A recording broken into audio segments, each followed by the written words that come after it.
Oh, now for part 6 of my tips for traveling in the Iberian Peninsula. This one's on crime. Before I left to go to Spain, there was a lot of discussion among people I know who were concerned about the crime rate in Spain. I responded to them and told them that I'm going to Spain, not Chicago, and that discomforted their fears. So there were two things, though, that I saw. Well, I guess three things. One of these I mentioned before. We'll cover that one first. I think it's an absolute crime that Barcelona's Metro cards are paper because paper cards are more likely to jam in the machine, and so it jammed, took it, and I had to buy another one.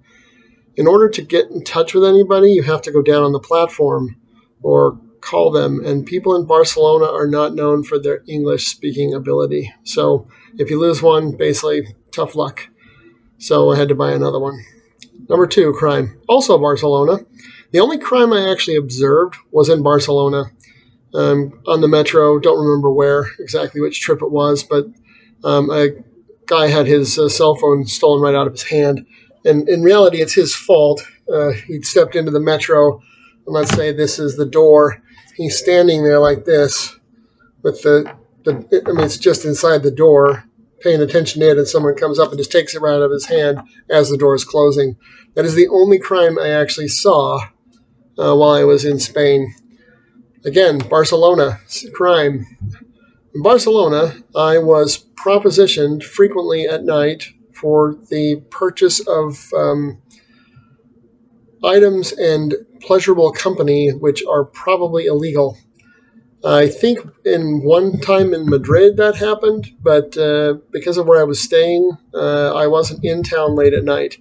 And again, because of the late hour and where I was staying, I think I was near to those parts of town. So off of Los Ramblas, the major shopping plaza down in the middle of town, just up from the wharf and I guess southwest of the Gothic quarter, the old city, there is a market there, La Boqueria, and La Boqueria closes down at about 8 o'clock, and I think it's because of crime. I think that plaza there's some restaurants on it, and there's always people there, but I think there is, if you want to get access to it, you can get access to substances of ill repute. I was offered them several times. I wasn't looking for it and didn't recognize the words because they weren't words I was expecting. They also weren't in English. And so Barcelona, crime. Now, the last thing about crime in Iberia was Valencia. I was talking to somebody in Pamplona, actually, and he asked me where I was going in Spain and why. And he asked me if I was planning on going into Valencia, and I said no. And he said, good. And I said, why? And he said, because Valencia is pretty run down. They have a bunch of refugees that are there. And so there's some questionable areas of Valencia right now because they cannot be adequately policed because of language barriers, which is ironic because I had a language barrier everywhere I went, and I was trying to speak to them in Spanish. So because they are foreigners who don't speak any Spanish or probably any English, and the Spaniards don't speak English usually, and many of them don't speak Spanish either, like in Basque Country or in Catalonia, Catalan, whatever they call their province of Spain. There is a risk of crime in that area. Basically, I think crime in Spain is like crime anywhere else. There's big cities there. Barcelona is a big tourist town. Madrid is the capital city. They're big urban areas. You have a risk of crime because they're big cities. They attract lots of people. Lisbon, I didn't think had that problem. Lisbon is a much, much smaller capital city, even though it is a capital. And I felt like the Lisbon police were very, very available. I mean, there was a station on the street where I was staying, like halfway between where I was staying and the river. So I saw police all the time, and I think because they don't have as many people to police, it was easier for them. And then I think there's just the same things you can run into anywhere. I didn't really hear about murders and violent crime. I didn't see a lot of guns, things like that. I think Spain, compared to many other Spanish-speaking nations that you could visit, is pretty safe. And compared to some American cities right now, like Chicago, Detroit, and a few others, is pretty safe. The biggest thing you can do to be safe going in Spain is to be aware of your surroundings and probably not like me to go with someone. And then at least there's two of you who can look out, you can watch each other's backs, and usually groups of people are less likely to be targeted by criminals than lone persons. I know I told my mom if I were a young girl, which I'm not, then it might be a different story. But I've lived in Europe before and I've traveled there before. And after a while, I think people sort of came to wonder how long I'd been living there and if I was a native. Because I spoke some Spanish, I sort of knew my way around. I'm on the metro with everyone else, riding buses.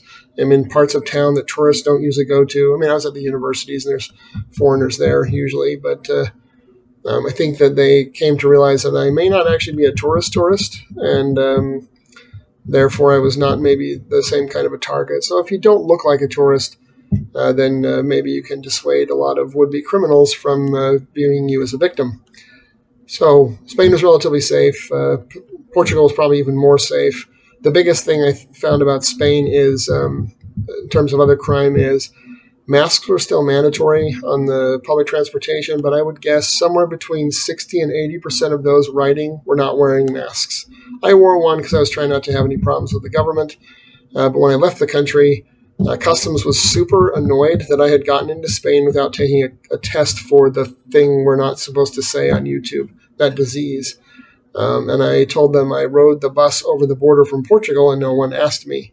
No one stopped me. And it wasn't that I was trying to flaunt their laws. It's that no one had asked. And meanwhile, I've been in Spain for like 9 days. And if I were infected, then I would have spread it all around like half of their country, including on their mass transit and their public transit between cities. I think he was trying to deport me until he realized that I was leaving anyway, and sort of gave up in a huff. But I didn't feel there's probably some sketchy parts of Spain the closer you get to Africa, only because Morocco has some, shall we say, discord there. It has for at least a century. And so the closer you get to a country that has civil unrest, then the more problems you're going to run into. But when I lived in Vienna didn't have any problems, but because it was right next to Yugoslavia, when there was a Yugoslavia, there was civil unrest in downtown Vienna on a few occasions. And so there were parts of that city that were probably not safe. And they were the major tourist hubs, downtown St. Stephen's Cathedral and the downtown First District.